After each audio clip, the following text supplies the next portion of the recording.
अगर आप बोल रहे हो सेल हो रही है लेकिन प्रॉफिट नहीं आ रहा है, पैसा आ रहा है लेकिन बैंक बैलेंस नहीं बढ़ रहा है, बिजनेस चल रहा है लेकिन सुकून नहीं है, तो प्रॉब्लम बिजनेस में नहीं, बिजनेस के ब्रेक इवन समझने में है। आज मैं आपको इमोशन नहीं कैलकुलेशन के साथ ब्रेक इवन समझाऊंगा। पार्ट 1, सबसे बड़ी गलतफहमी। 90% बिजनेस ओनर्स एक ही गलती करते हैं, रेवेन्यू को प्रॉफिट समझ लेते हैं। 1 लाख की सेल हो जाना सक्सेस नहीं होता, सक्सेस होता है 1 रुपए का प्रॉफिट। ब्रेक इवन का मतलब जहाँ तक आप नुकसान से बाहर आते हो, उसके बाद जो आप कमाओ वही आपका प्रॉफिट है। पार्ट 2, ब्रेक इवन क्या होता है। सिंपल लैंग्वेज में break even is equals to जहाँ total income is equals to total expense होता है, ना लॉस ना प्रॉफिट, सिर्फ जिंदा रहना। ब्रेक इवन के नीचे बिजनेस हमेशा स्ट्रेस देता है और ब्रेक इवन के ऊपर is equals to always success. Part number 3, step by step calculation. इसको एक एग्जांपल से समझते हैं, स्मॉल रिटेल या फिर सर्विस बिजनेस से। फिक्स कॉस्ट हर महीने सेम रहता है। शॉप का रेंट 15,000 रूपए, सैलरी 20,000 रूपए,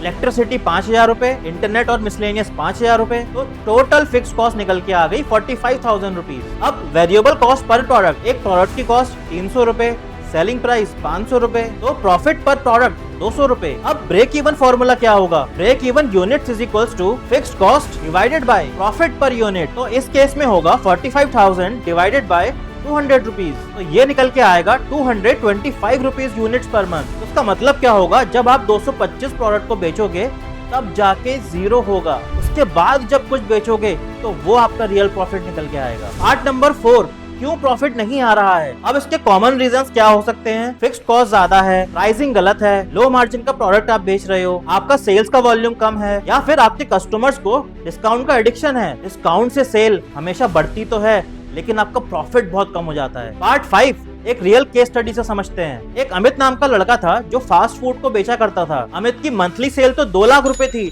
लेकिन अकाउंट में पैसा 0 होता था। अब जब इसकी कैलकुलेशन हमने चेक करी तो उसकी फिक्स्ड कॉस्ट 70,000 रुपीज निकल के आई।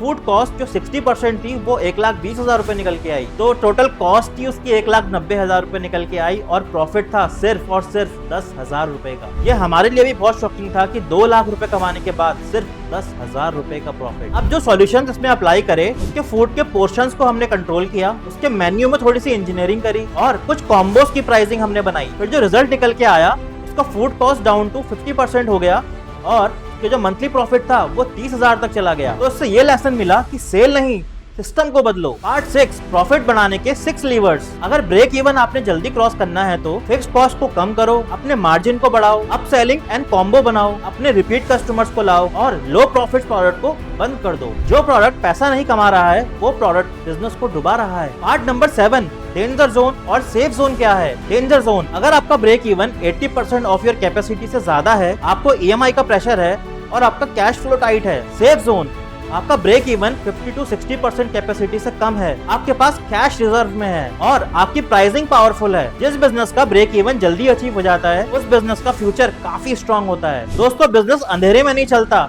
बिजनेस हमेशा नंबर्स के उजाले में चलता है। प्रॉफिट हमेशा ऊपर वाले की कृपा से नहीं, कैलकुलेशन के डिसिप्लिन से आता है। आज ही अपना ब्रेक इवन निकालो और डिसीजन लो। वीडियो पसंद आया तो लाइक करो और कमेंट में लिखो कि मैं अपना ब्रेक इवन निकालूंगा, और सब्सक्राइब करो साहिब मिराज, क्योंकि यहाँ पे मोटिवेशन नहीं, बिजनेस की क्लैरिटी मैं आपको देता हूँ।